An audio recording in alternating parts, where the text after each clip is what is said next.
الحمد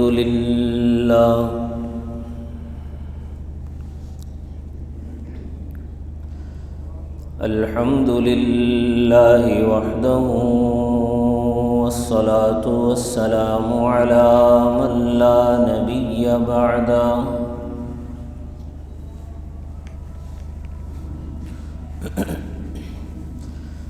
وعلى آله وأصحابه الذين أوفوا عهدا.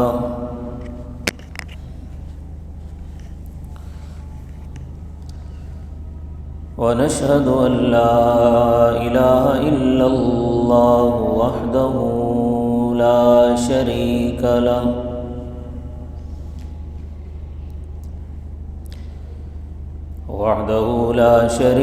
له، في الخلق والأمر.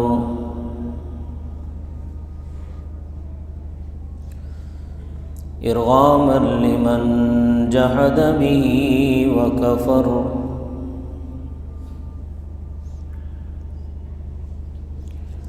ونشهد أن سيدنا ومولانا محمدًا عبده ورسوله، المبعوث إلى الأسود والأحمر لتكميل مكارم الأخلاق.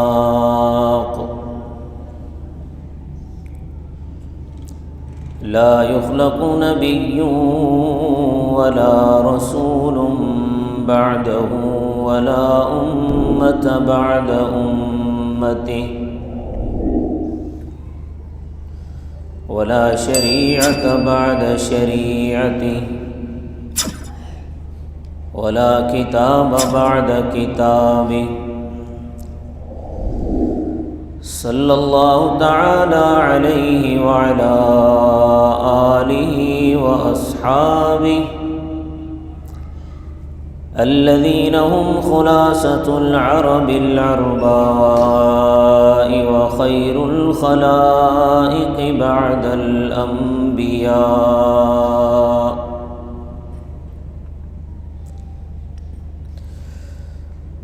وهم كالنجوم في السماء للاهتداء والاقتداء،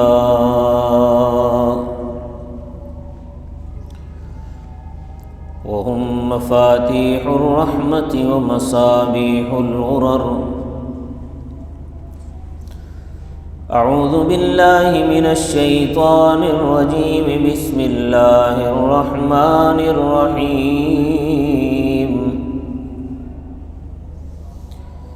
سبحان الذي أسرى بعبده ليلا من المسجد الحرام إلى المسجد الأقصى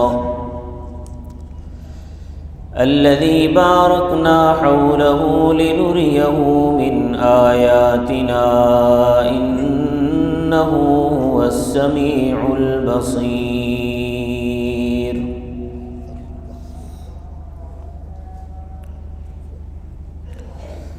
صدق الله العظيم. رب اشرح لي صدري ويسر لي أمري، واحلل عقدة من لساني يفقهوا قولي. رب زدني علما، رب زدني علما، رب زدني علما. سبحانك لا علم لنا إلا ما علمتنا، إنك أنت العليم الحكيم.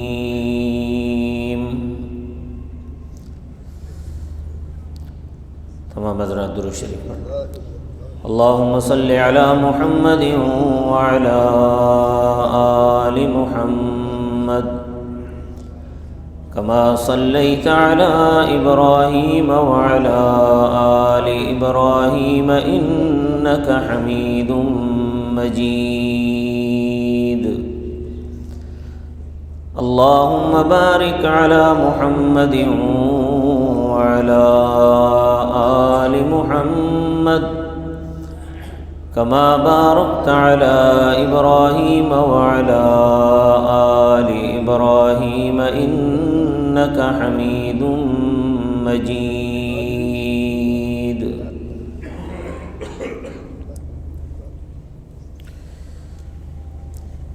معزز سامعین گرامی قدر،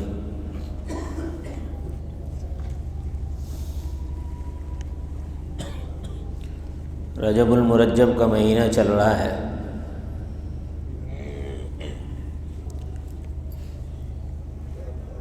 راجح قول کے مطابق اس مہینے میں حضور اکرم صلی اللہ علیہ وسلم کو معراج ہوئی ہے۔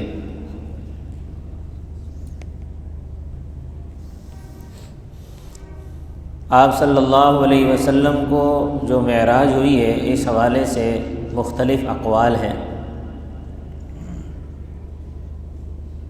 ایک قول کے مطابق آپ صلی اللہ علیہ وسلم کو ربیع الاول میں معراج ہوئی ہے، ایک قول کے مطابق رمضان میں ہوئی ہے، ایک قول کے مطابق شعبان میں ہوئی ہے، اور ایک قول کے مطابق رجب میں ہوئی ہے۔ لیکن جو راجح قول ہے، جس کو اکثریت نے اختیار کیا ہے، وہ یہی ہے کہ رجب میں آپ صلی اللہ علیہ وسلم کو معراج ہوئی ہے۔ رجب کی کون سی تاریخ کو ہوئی ہے، اس میں بھی اختلاف ہے۔ یہ بات میں گزشتہ سے پیوستہ جمعہ بیان کر چکا ہوں کہ معراج کی تاریخ کی کوئی اہمیت نہیں ہے۔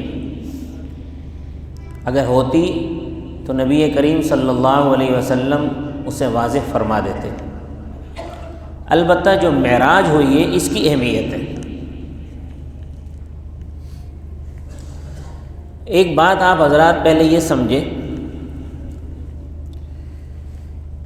کہ اللہ تبارک و تعالی نے دنیا میں جتنے انبیاء مبعوث فرمائے، ان سب کو معجزات بھی عطا فرمائے۔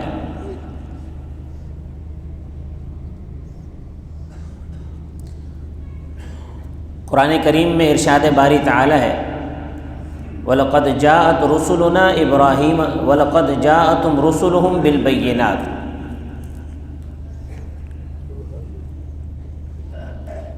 کہ ہمارے تمام رسول نشانیاں ساتھ لے کر آئے اپنی قوموں کے پاس۔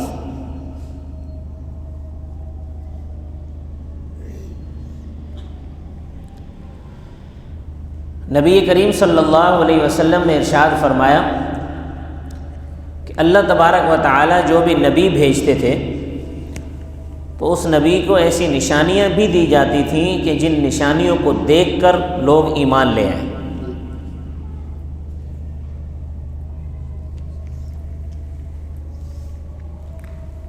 مثلا حضرت ابراہیم علیہ السلام کو اللہ تبارک و تعالی نے جو معجزات عطا فرمائے، ان میں سب سے زبردست معجزہ حضرت ابراہیم علیہ السلام کا یہ تھا کہ آپ پر آگ ٹھنڈی ہو گئی تھی، اور یہ ایسا معجزہ تھا کہ اللہ نے اسے قرآن میں بیان کیا اور آج تک اس کی سدا بہاریت موجود ہے۔ قرآن میں فرمایا کہ جب نمرود نے اور اس کی قوم نے، اس کے لوگوں نے حضرت ابراہیم علیہ السلام کو آگ میں پھینکنے کا فیصلہ کر لیا اور ابراہیم علیہ السلام کو آگ میں پھینک دیا گیا، تو اللہ تبارک و تعالی نے قرآن میں بیان فرمایا ہے، قالوا حرقوه وانصروا آلہتکم ان کنتم فاعلین، انہوں نے کہا کہ اس کو جلا دو اگر اپنے معبودوں کی مدد کرنا چاہتے ہو۔ قلنا یا نار کونی بردا وسلاما علی ابراہیم، فرمایا کہ ہم نے آگ سے کہا کہ تو ابراہیم پر ٹھنڈی اور سلامتی والی ہو جا۔ یہ ابراہیم علیہ السلام کا معجزہ تھا۔ اسی طرح حضرت موسیٰ علیہ السلام کو اللہ تبارک و تعالی نے 2 بڑے معجزے عطا فرمائے تھے۔ ایک معجزہ تو عصائے موسیٰ تھا۔ عصائے موسیٰ یہ بہت بڑا معجزہ تھا۔ قرآن کریم میں اس عصا کے کئی کرشمے اللہ نے بیان فرمائے۔ یہ عصا حضرت موسیٰ علیہ السلام نے فرعون کے سامنے دربار میں پھینکا تو اژدہا بن گیا۔ یہی عصا حضرت موسیٰ علیہ السلام نے سمندر پہ مارا تو بنی اسرائیل کے لیے راستے بن گئے۔ یہی عصا حضرت موسیٰ علیہ السلام نے پتھر پر مارا تو اس سے پانی کے چشمے جاری ہو گئے۔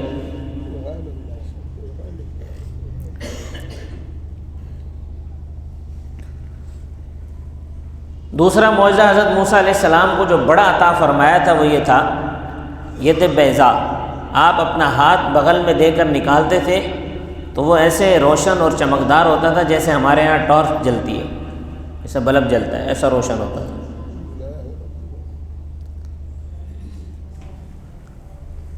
اسی طرح حضرت عیسیٰ علیہ السلام کو اللہ تبارک و تعالی نے بھی انہیں بھی معجزات عطا فرمائے تھے۔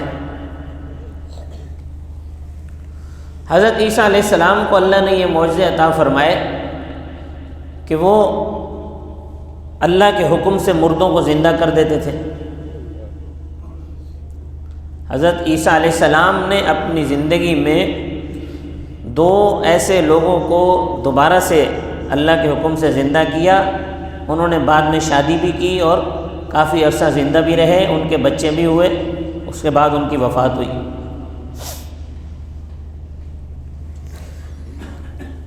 پیدائشی مادرزاد نابینا، اس کے آنکھوں پر حضرت عیسیٰ علیہ السلام ہاتھ پھیرتے، اس کی آنکھیں ٹھیک ہو جاتی تھیں، وہ دیکھنے لگ جاتا تھا۔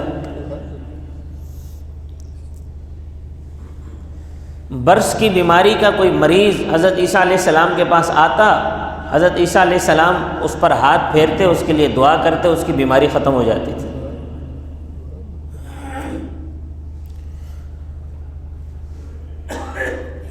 تو عرض کرنے کا مقصد یہ ہے کہ اللہ تبارک و تعالی نے انبیاء کو اس دنیا میں معجزات دے کر بھیجا، نشانیاں اس لیے دے کر بھیجا تاکہ لوگ ان نشانیوں کو دیکھ کر اس نبی پر ایمان لے آئیں۔ حضور اکرم صلی اللہ علیہ وسلم چونکہ خاتم الانبیاء تھے، سرور عالم صلی اللہ علیہ وسلم تھے، امام الانبیاء تھے، آپ صلی اللہ علیہ وسلم کو بھی اللہ تبارک و تعالی نے بہت سے معجزات عطا فرمائے۔ جیسے آپ صلی اللہ علیہ وسلم کا معراج پر جانا، اسی طرح آپ صلی اللہ علیہ وسلم کا معجزہ قرآن آپ صلی اللہ علیہ وسلم کا معجزہ ہے۔ اسی طرح معجزہ شق القمر، چاند کا 2 ٹکڑے ہو جانا۔ اسی طرح پتھروں کا آپ صلی اللہ علیہ وسلم کے سامنے کلمہ پڑھنا، آپ کی انگلیوں سے پانی کے فوارے جاری ہو جانا، درخت کا دوڑ کر آپ کے قدموں میں آ جانا، کھانا سامنے جو کھانا رکھا ہوا ہے اس کا تسبیح پڑھنا، ستون کا آپ صلی اللہ علیہ وسلم کے فراق میں رونا،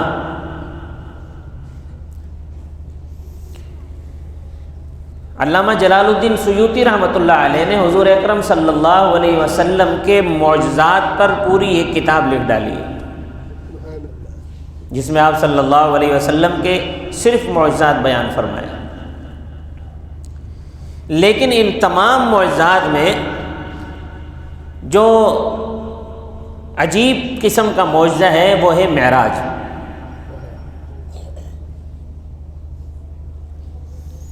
حضور اکرم صلی اللہ علیہ وسلم کو اللہ تبارک و تعالی نے معراج آسمانوں پر کرائی ہے، کیونکہ آپ کی عظمت اور رفعت کے ڈنکے زمین پر تو بج ہی رہے تھے، اللہ نے آسمانوں پر بھی بجا دیے۔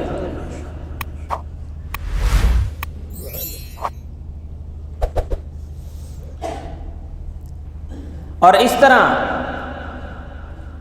علماء نے لکھا ہے کہ اس طرح نبی کریم صلی اللہ علیہ وسلم کو آسمانوں پر بلا لینا، یہ اس میں اشارہ تھا اس بات کی طرف کہ آپ کی امت بھی ترقی کی یہ منازل طے کرے گی، وہ بھی جائے گی آسمانوں تک۔ آپ دیکھ لیں آج کہاں تک پہنچی ہوئی امت۔ لیکن نبی کریم صلی اللہ علیہ وسلم نے، کیونکہ 7 آسمان ہیں اور ہر آسمان، پہلے آسمان سے دوسرے آسمان کے درمیان جو فاصلہ ہے وہ اتنا ہی ہے جتنا زمین اور آسمان کے درمیان ہے۔ ہم یہاں بیٹھے ہیں، باہر نکلتے ہیں، ہمیں آسمان نظر آتا ہے، لیکن سائنسدان اتنا زور لگا کر بھی آج تک آسمان تک نہیں پہنچ سکے۔ وہ جب خلا میں جاتے ہیں انہیں تاریکی نظر آتی ہے، آسمان نظر ہی نہیں آتا۔ لیکن اللہ تبارک و تعالی نے حضور اکرم صلی اللہ علیہ وسلم کو پہلا آسمان بھی کراس کرایا، دوسرا بھی، تیسرا بھی، چوتھا بھی، پانچواں بھی، چھٹا بھی، ساتواں بھی، پھر اس سے آگے سدرۃ المنتہا تک لے گئے، سدرۃ المنتہا سے بھی آگے، عند سدرۃ المنتہا عندہا جنت المأوی اذ یغشی السدرۃ ما یغشی ما زاغ البصر وما طغی لقد رأى من آیات ربہ الکبریٰ۔ سدرۃ المنتہا سے بھی آگے لے گئے، اللہ نے اپنے آپ سے ملاقات کروائی عرش معلیٰ کے سامنے۔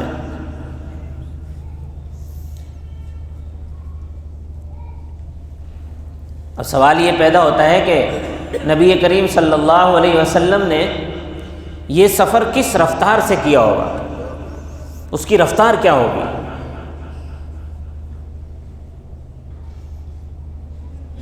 یہ جو سورج ہے، یہ سورج زمین سے 9 کروڑ میل دور ہے، 9 کروڑ میل۔ سورج کی روشنی زمین تک 8 منٹ میں پہنچتی ہے، 8 منٹ میں۔ یہ روشنی کی رفتار ہے کہ روشنی جو ہے 8 منٹ میں 9 کروڑ میل کا سفر طے کرتی ہے۔ اور یہ سب سے بڑی رفتار یہی ہے۔ اس سے زیادہ جو بڑی رفتار ہے وہ نگاہ کی ہے۔ نبی کریم صلی اللہ علیہ وسلم کو جو لے کر جایا گیا وہ ایک براق پر لے جایا گیا تھا،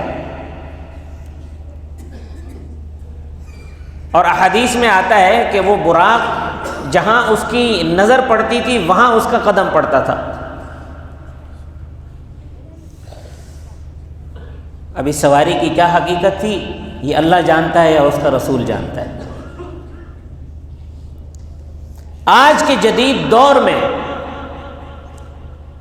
اتنی جدید چیزیں ایجاد ہونے کے باوجود، اتنی زیادہ ترقی ہونے کے باوجود،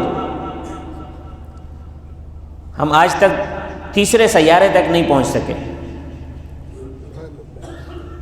زمین سے نکلے، خلا میں گئے، ایک سیارے تک پہنچے، دوسرے تک نہیں پہنچ سکے۔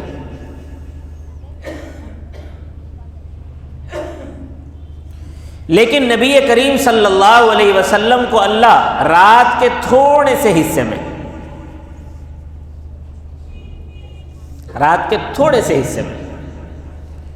سدرۃ المنتہا سے آگے لے گئے۔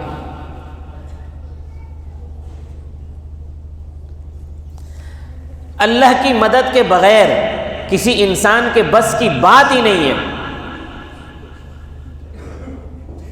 قرآن میں ہے نا، اللہ پاک نے انسانوں کو اور جنات کو چیلنج دیا ہے سورۃ الرحمن میں، یا معشر الجن والانس ان استطعتم ان تنفذوا من اقطار السماوات والارض فانفذوا، کہ اے جنوں اور انسانوں، اگر تم آسمان اور زمین کی حدود سے نکل سکتے ہو فانفذوا، تو نکل جاؤ۔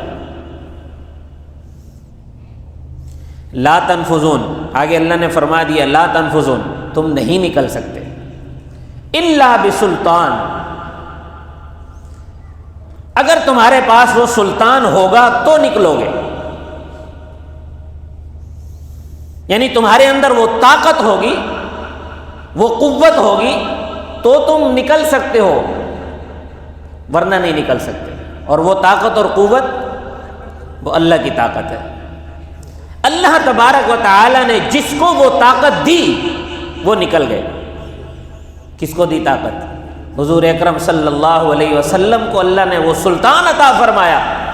آپ صلی اللہ علیہ وسلم زمین و آسمان کی حدود سے اس سلطان کے ذریعے نکل گئے۔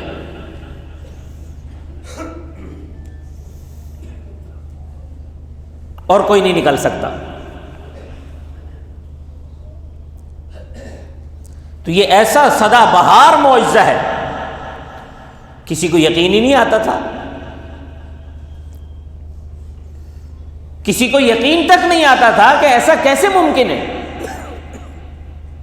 کہ ایک انسان، آج بھی تیز رفتار ٹرین جو بنائی جا رہی ہے، جس کے بارے میں آیا تھا کہ اس کی رفتار اتنی تیز ہوگی کہ وہ 8 سے 10 منٹ میں 10 یا 12 میں روشنی کی رفتار کی جو ٹرین بنائی جا رہی تھی، وہ پروجیکٹ انہوں نے ختم کر دیا۔ اس میں یہ تھا کہ اگر اس رفتار سے کوئی ٹرین چلے اور اس کے اندر کوئی انسان بیٹھے ہوں گے، وہ انسان بچ نہیں پائیں گے اس رفتار سے، اتنی زیادہ رفتار ہے۔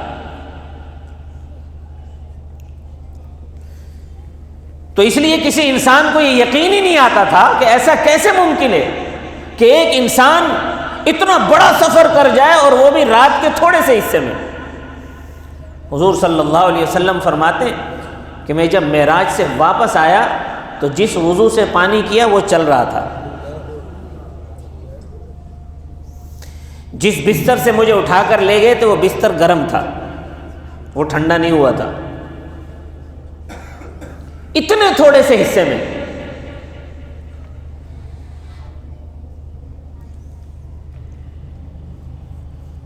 تو ہمارے ذمے یہ ہے کہ ہم نے یقین کرنا ہے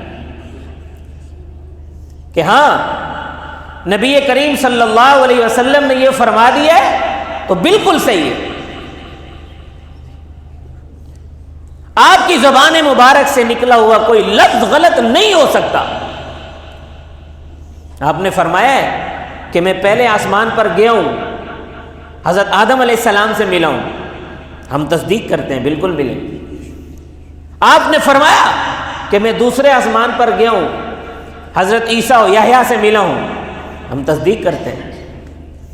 آپ نے فرمایا میں تیسرے آسمان پر گیا ہوں، حضرت یوسف علیہ السلام سے ملا ہوں، ہم تصدیق کرتے ہیں۔ آپ نے فرمایا میں چوتھے آسمان پر گیا ہوں، حضرت ادریس علیہ السلام سے ملا ہوں، ہم مانتے ہیں، تصدیق کرتے ہیں۔ آپ نے فرمایا میں 5ویں آسمان پر گیا ہوں، حضرت ہارون علیہ السلام سے ملا ہوں، ہم تصدیق کرتے ہیں۔ آپ صلی اللہ علیہ وسلم نے فرمایا میں 6ٹھے آسمان پر گیا ہوں، حضرت موسیٰ علیہ السلام سے ملا ہوں، ہم تصدیق کرتے ہیں۔ آپ صلی اللہ علیہ وسلم نے فرمایا 7ویں آسمان پر میں حضرت ابراہیم علیہ السلام سے ملا ہوں، ہم تصدیق کرتے ہیں۔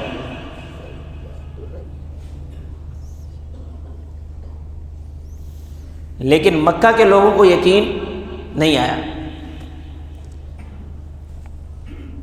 ان کی خواہش تھی کہ نبی اور صدیق کو جدا کریں۔ وہ گئے حضرت ابوبکر صدیق کے پاس، ابو جہل گیا، اس نے کہا ابو بکر آج تو تمہارے دوست نے ایک بڑا دعویٰ کر دیا ہے۔ وہ کہتا ہے کہ میں رات کے تھوڑے سے حصے میں 7 آسمان بھی کراس کر گیا ہوں، سدرۃ المنتہا تک گیا ہوں، میں نے جنت دیکھی ہے، میں نے جہنم دیکھی ہے، یہ دعویٰ اس نے کر دیا ہے۔ بھلا ابو بکر بتا کوئی ایسا دعویٰ کرے تو یہ ماننے کی بات ہے؟ قربان جاؤں صدیق اکبر کی فراست پہ۔ فرمایا ابو جہل یہ تو بتا یہ دعویٰ کیا کس نے؟ یہ دعویٰ کرنے والا کون ہے؟ صحابہ کرام کا ایمان کیسا تھا؟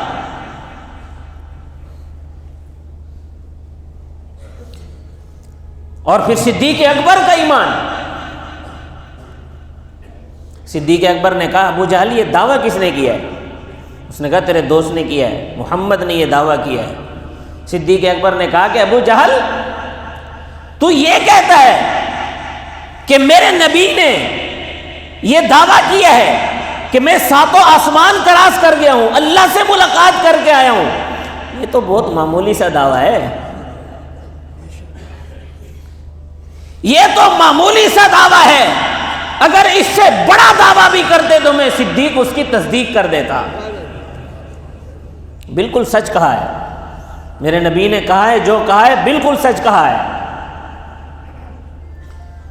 جبرائیل علیہ السلام آئے، نبی کریم صلی اللہ علیہ وسلم سے آ کر کہا کہ اے نبی، آج ابو بکر نے آپ کے معراج کی کافر کی زبان سے سن کر تصدیق کر دی ہے، لہٰذا ابو بکر کو صدیق کا لقب دے دیا جائے۔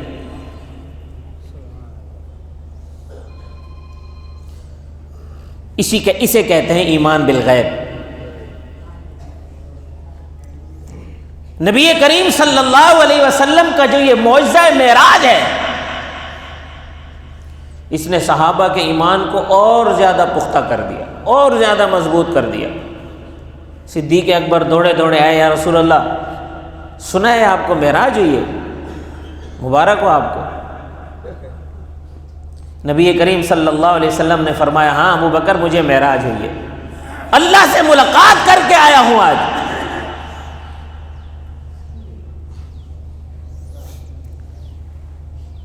تو یہ معراج کا معجزہ ایسا سدا بہار معجزہ ہے، اس میں بڑے بڑے اسباق ہیں۔ اللہ تبارک و تعالی نے حضور اکرم صلی اللہ علیہ وسلم کو بہت کچھ دکھایا۔ جنت میں اپنے صحابہ کے محلات دیکھے، جہنم میں اپنے امتیوں کے گناہگاروں کو عذاب ہوتا ہوا دیکھا، انبیاء سے ملاقات ہوئی، سدرۃ المنتہا پر گئے، وہاں قلم کے چلنے کی آواز سنی،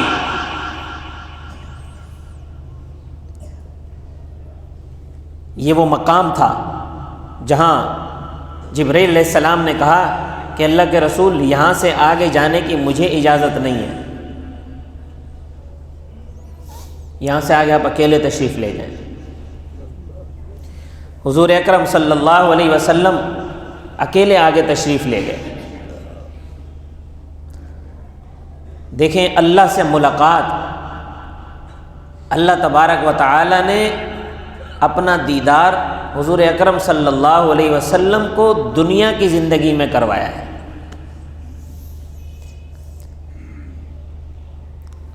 اور کسی نبی کو دیدار نہیں کروایا گیا، دنیا میں دیدار ممکن ہی نہیں ہے۔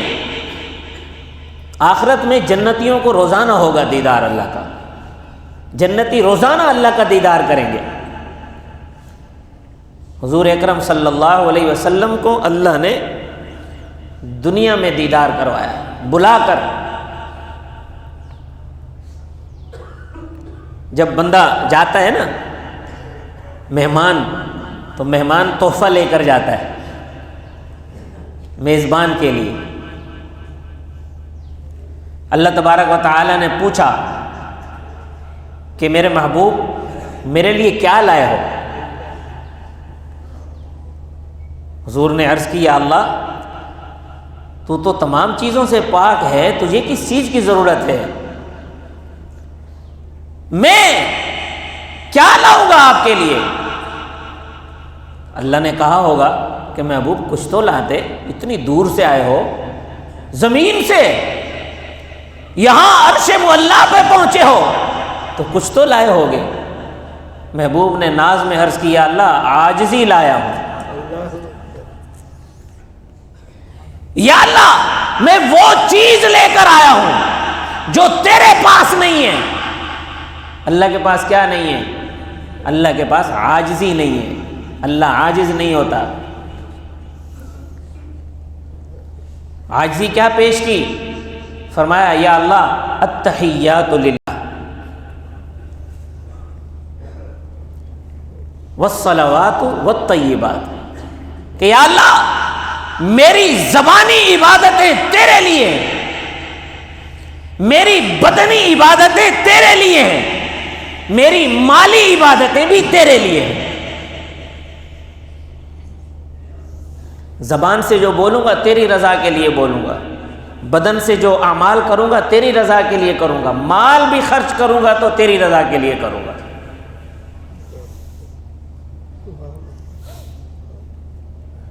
اللہ تبارک و تعالی نے فرمایا لے پھر السلام علیک ایھا النبی ورحمۃ اللہ وبرکاتہ، کہ تجھ پر سلامتی ہو، تجھ پر میری رحمت ہو، اللہ کی رحمت ہو اور تجھ پر برکتیں ہوں۔ نبی کریم صلی اللہ علیہ وسلم نے کہا ہوگا کہ یا اللہ یہ تو ادلا بدلا ہو گیا، 3 تحفے میں نے دیے، 3 تحفے تو نے دیے، یہ پیچھے جو اتنی امت چھوڑ کر آیا ہوں۔ نبی کریم صلی اللہ علیہ وسلم کو اس امت سے اتنی محبت تھی کہ اس مقام پر بھی جہاں اللہ سے ملاقات ہو رہی ہے اپنی امت کو نہیں بھولے، لیکن آج امت نے بھلا دیا ہے۔ آدمی کسی بڑی جگہ پہ جا کے کھڑا ہو، کسی بڑی شخصیت سے ملاقات ہو تو بہت کچھ بھول جاتا ہے، سب کچھ یاد نہیں رہتا، اور بعض اوقات تو ایسا ہوتا ہے کہ کچھ بھی یاد نہیں رہتا۔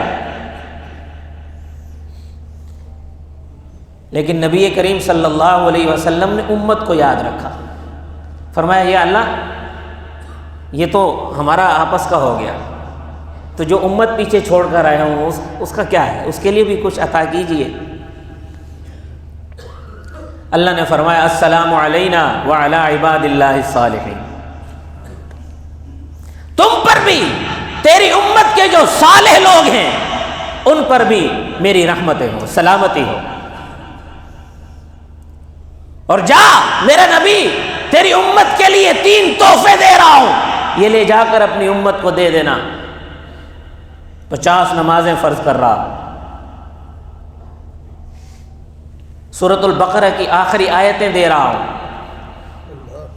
اور یہ وعدہ کر رہا ہوں کہ تیری امت کا جو آدمی شرک نہیں کرے گا اسے جنت میں ضرور داخل کروں گا۔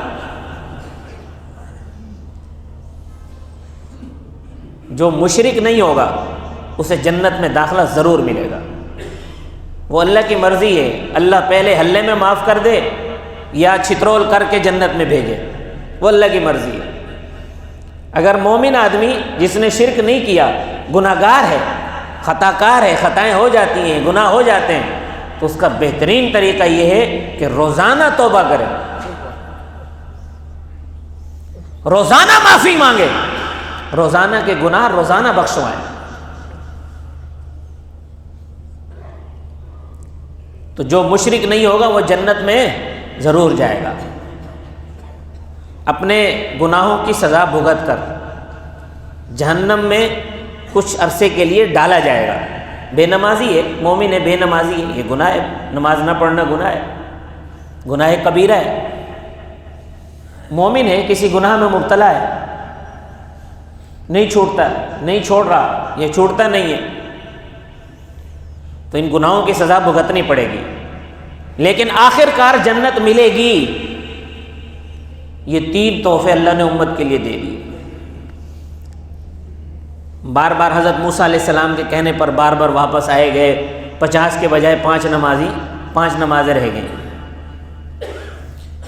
جب واپس آنے لگے تو اللہ تبارک و تعالی نے فرمایا میرے محبوب ٹھہر جا، میں نے 50 نمازیں فرض کی تھی نا، تم نے 5 کروا لی ہیں، جا کیا یاد کرو گے، ثواب 50 کا ہی دوں گا۔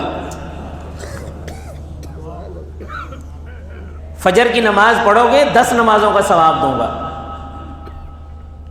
ظہر پڑھو گے 10 نمازوں کا ثواب دوں گا، عصر پڑھو گے 10 نمازوں کا ثواب دوں گا، مغرب پڑھو گے 10 نمازوں کا ثواب دوں گا، عشاء پڑھو گے 10 نمازوں کا ثواب دوں گا، ہو گئی 50۔ اللہ نے فرمایا میرا کہا ہوا تبدیل نہیں ہوتا، میں نے 50 کا وعدہ کیا ہے، 50 کا ہی ثواب دوں گا، تیری امت بھلے 5 پڑھتی رہے۔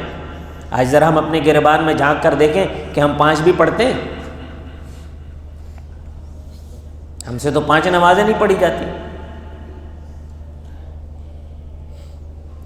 اتنا بڑا مجمع ہے، دیکھیں مسجد پوری بھری ہوئی ہے، لیکن آپ عصر میں دیکھ لینا کتنے لوگ ہوں گے، مغرب عشاء میں، فجر میں 1.5 صف 2 صف۔